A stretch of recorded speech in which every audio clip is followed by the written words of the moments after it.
वैदिक पर्सपेक्टिव के इस YouTube चैनल को सब्सक्राइब करें, वीडियो को लाइक व शेयर करें।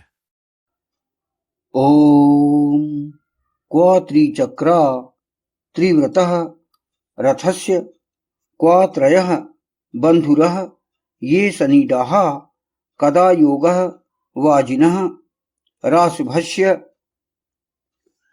येन यज्ञं न सत्या उपयाथः। किसमें तीन चक्र तीन व्यवहार करने वाले रथ का किसमें है, तीन बंधु जो सनीड हैं, कब योग धर्म योद्धा का वेग पूर्वक शब्द करने वाले जिस यज्ञ को असत्य नहीं है उपगमन करो। यह जो मंत्र लिया गया यह ऋग्वेद के प्रथम मंडल के 34वें सूक्त का यह 9वां मंत्र है। इसका क्या अर्थ है कि जब सृष्टि में दुष्टों का आधिक्य हो जाता है, अधर्म बढ़ जाता है, तब दुष्टों का विनाश अति आवश्यक है और उनका संहार भी अति आवश्यक। तभी सत्पुरुषों की रक्षा की जा सकती है। लगाम छूट जाएगी और वो घोड़े जो है कहीं भी जाते रहेंगे। इसलिए कहा गया है इंद्रियों को वश में करना। अब इंद्रियों को नियंत्रित करने के भगवान श्री कृष्ण ने उपाय बताए कि हम कैसे नियंत्रित करें। सबसे पहले उन्होंने कहा है कि अभ्यास करें आप, जिसे हम कहा जा सकता है नियमित साधना। नियमित साधना वही जिसको हमने एक रूप दिया है, स्तवन।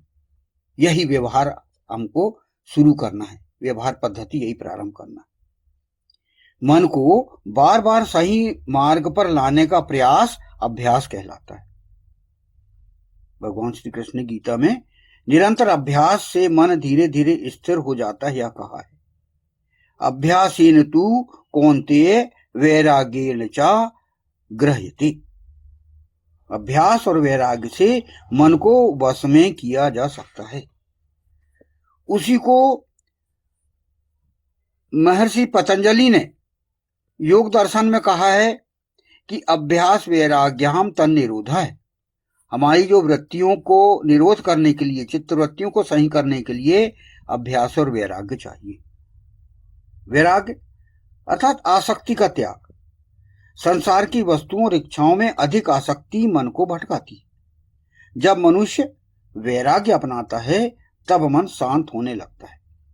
अब ये वैराग्य ऐसा नहीं है कि आप संन्यास ले लो, गेरुआ वस्त्र धारण करो, जंगल में निकल जाओ और वहां पर जाकर आप कंदराओं में जाकर आप ध्यान करो।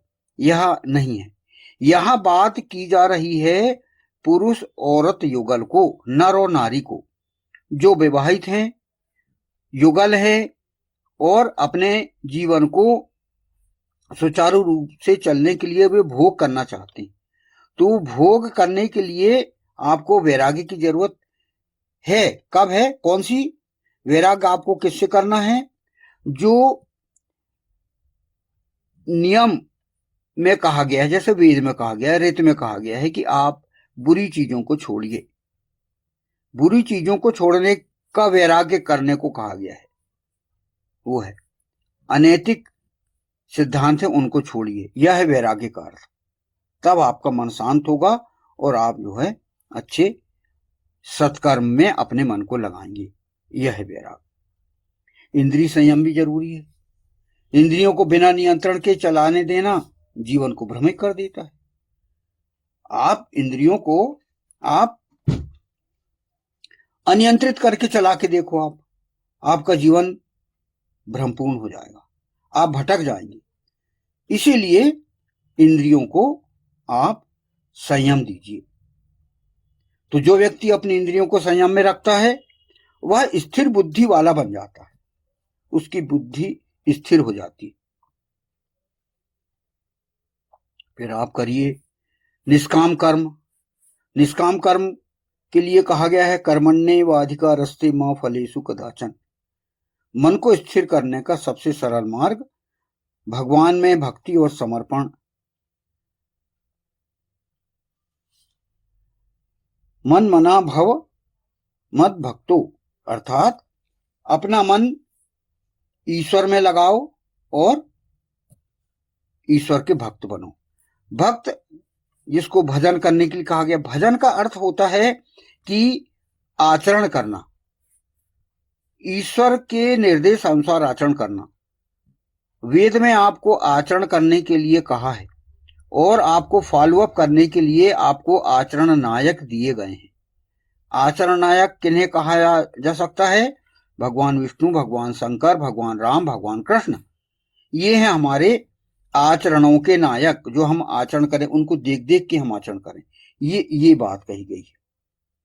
और जब उनको देख के हम अच्छे कर्म करेंगे तो फल अच्छे मिलेंगे। तो इसलिए ईश्वर पर विश्वास करके आप उन पर छोड़ दीजिए, परिणाम वो ईश्वर देगा। क्योंकि आप अच्छे कर्म करेंगे तो आपको चिंता काहे की? फिर यही कहा गया कि आप चिंता क्यों करते हो, आप सत्कर्म करिए और सब मुझ पर छोड़ दीजिए, ये ईश्वर कहता है। तो उस पर आप चलिए तो आपको लाभ मिलेगा। तो भगवान श्री कृष्ण ने अर्जुन को बहुत समझाया है, क्योंकि बिल्कुल धर्म युद्ध की स्थिति थी और वह जो है बिल्कुल वापिस जाने वाला था कि मैं युद्ध नहीं करूंगा। उसका मन भटक रहा था, ऐन मौके पे उसका जो है मन भटक रहा था। भगवान श्री कृष्ण ने, जो कि उनके सखा थे, तो उनको ये समझाया। भगवान श्री कृष्ण ने श्रीमद् भगवद गीता के 700 श्लोकों में यह बात उन्हें बताई। और वे जो 700 श्लोक जो थे वह 2 मंत्रों की व्याख्या है। वो वेद यजुर्वेद के 40वें अध्याय के प्रथम और द्वितीय 2 मंत्र हैं, उनकी व्याख्या भगवान श्री कृष्ण ने की है, जो कि अर्जुन के समक्ष उन्होंने 700 श्लोकों में उनको समझाई। वही है प्रथम यजुर्वेद का कि ईशावास्यमिदं सर्वं यत्किंच जगत्याम जगत तेन तक्तेन भुंजीता मागधः कश्चित् सिद्धनम्, ये प्रथम मंत्र है। और दूसरा वही मंत्र है, कुर्वन्नेवेह कर्माणि जीशतशतं समाः एवं त्वयि नान्ते तु अस्ति न कर्म लिप्यते नरे, ये दूसरा मंत्र है। इन 2 मंत्रों की व्याख्या भगवान श्री कृष्ण ने अर्जुन को समझाई है। तो ये जो व्याख्या है उनकी पूरी तरह वेद पर आधारित है, इसको हम समझने का प्रयास करें। उन्होंने यही बताया है कि मन को जीतो अर्जुन, मन को जीतो। उन्होंने विशेषताएं बहुत बताई, कुछ विशेषताएं कि हम यहां चर्चा करें। उन्होंने कहा है कि सुख दुख में समान रहो। ऐसा व्यक्ति सुख मिलने पर अत्यधिक प्रसन्न और दुख आने पर अत्यधिक दुखी नहीं होता। उसको कहते हैं दुख सुख में समान रहना। कि आपको अधिक सुख मिला, आपको अधिक उपलब्धि मिली, तो आप बहुत उछल उछल के कूदो मत।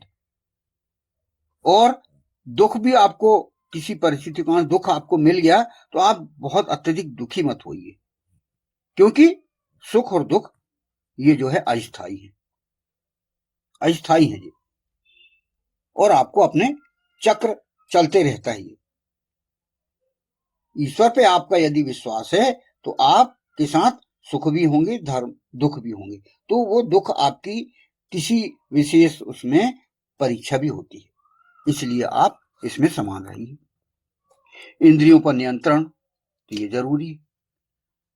जिसकी इंद्रियां भटक गई वह तो भटक जाता है। इसलिए आपको मन जो कि आपका लगाम है रथ का, उसको खींच के रखो आप, और घोड़ों को सही चलाइए। 5 ज्ञानेंद्रियां, 5 कर्मेंद्रियां आपके घोड़े हैं वो। फिर है क्रोध और लोभ से मुक्त होइए आप। क्रोध, लोभ और मोह से दूर रहता है ऐसा व्यक्ति जो मन को जीतने वाला होता है। स्थिर बुद्धि होती है उसकी, किसी भी परिस्थिति में वह घबराता नहीं।